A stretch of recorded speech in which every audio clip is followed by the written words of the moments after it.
1 Raja-Raja 13. Abdi Allah dari Yehuda.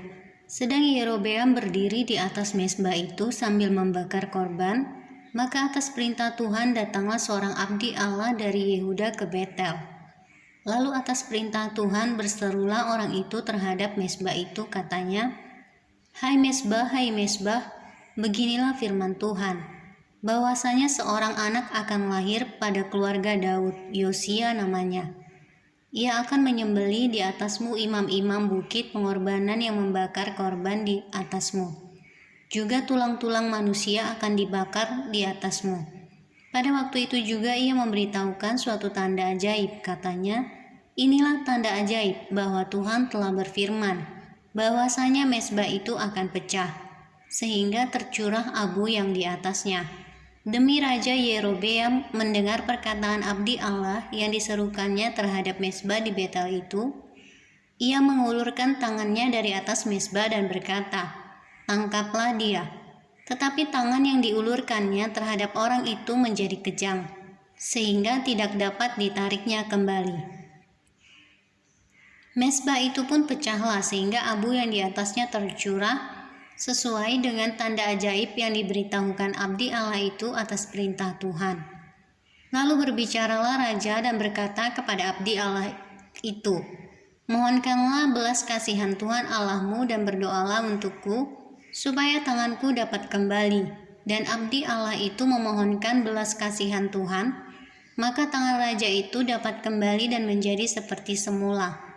Kemudian berbicaralah raja kepada abdi Allah itu, marilah bersama-sama dengan aku ke rumah, segarkan badanmu, sesudah itu aku hendak memberikan suatu hadiah kepadamu. Tetapi abdi Allah itu berkata kepada raja, sekalipun setengah dari istanamu kau berikan kepadaku, aku tidak mau singgah kepadamu. Juga aku tidak mau makan roti atau minum air di tempat ini. Sebab beginilah diperintahkan kepadaku atas firman Tuhan, jangan makan roti atau minum air dan jangan kembali melalui jalan yang telah kau tempuh itu. Lalu pergilah ia melalui jalan lain dan tidak kembali melalui jalan yang telah diambilnya untuk datang ke Betel. Di Betel diam seorang nabi tua, anak-anaknya datang menceritakan kepadanya segala perbuatan yang dilakukan abdi Allah pada hari itu di Betel. Mereka menceritakan juga kepada ayah mereka perkataan yang dikatakannya kepada raja. Kemudian ayah mereka bertanya, dari jalan manakah ia pergi? Lalu anak-anaknya menunjukkan kepadanya jalan yang diambil abdi Allah yang datang dari Yehuda itu. Ia berkata kepada anak-anaknya, pelanai keledai bagiku. Mereka memelanai keledai bagiku, lalu ia menunggangnya dan pergi mengikuti abdi Allah itu dan mendapatinya duduk di bawah sebuah pohon besar. Ia bertanya kepadanya, engkaukah abdi Allah yang telah datang dari Yehuda? Jawabnya, ya akulah itu. Katanya kepadanya, marilah bersama-sama aku ke rumah untuk makan roti. Tetapi jawabnya, aku tidak dapat kembali bersama-sama engkau dan singgah kepadamu. Aku tidak dapat makan roti atau minum air bersama-sama engkau di tempat ini. Sebab telah diperintahkan kepadaku atas firman Tuhan, jangan makan roti atau minum air di sana. Jangan berjalan pulang melalui jalan yang telah kau ambil itu. Lalu jawabnya kepadanya, aku pun seorang nabi juga seperti engkau, dan atas perintah Tuhan seorang malaikat telah berkata kepadaku, bahwa dia pulang bersama-sama engkau ke rumahmu, supaya ia makan roti dan minum air. Tetapi ia berbohong kepadanya. Kemudian orang itu kembali bersama-sama dia, lalu makan roti dan minum air di rumahnya. Sedang mereka duduk menghadapi meja, datanglah firman Tuhan kepada nabi yang telah membawa dia pulang.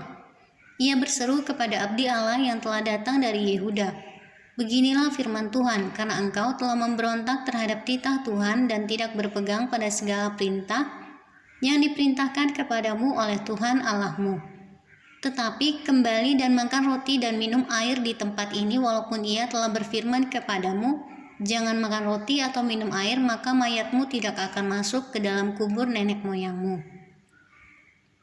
Setelah orang itu makan roti dan minum air, dipelanailah keledai baginya. Orang itu pergi, tetapi di tengah jalan ia diserang seekor singa dan mati diterkam. Mayatnya tercampak di jalan dan keledai itu berdiri di sampingnya. Singa itu pun berdiri di samping mayat itu. Orang-orang yang lewat melihat mayat itu tercampak di jalan dan singa berdiri di sampingnya. Dan mereka menceritakannya di kota tempat kediaman nabi itu.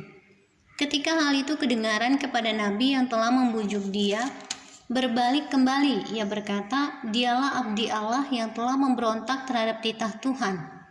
Tuhan menyerahkan dia kepada singa yang mencabik dan membunuhnya sesuai dengan firman Tuhan yang diucapkannya kepadanya. Lalu berbicaralah ia kepada anak-anaknya, "Pelanailah keledai bagiku," dan mereka memelanainya. Kemudian ia pergi dan menemukan mayat orang itu tercampak di jalan, sedang keledai dan singa berdiri di sampingnya. Singa itu tidak memakan mayat itu dan tidak mencabik keledai itu. Nabi tua itu mengangkat mayat abdi Allah itu, menaruhnya ke atas keledai dan membawanya kembali ke kotanya sendiri untuk diratapi dan dikuburkan. Mayat orang itu dikuburkannya di dalam kuburnya sendiri, maka diratapilah dia. Wahai saudaraku, setelah ia menguburkannya, ia berkata kepada anak-anaknya, "Kalau aku mati, kuburkanlah aku dalam kubur ini bersama dengan abdi Allah itu, dan taruhlah tulang-tulangku di sisi tulang-tulangnya.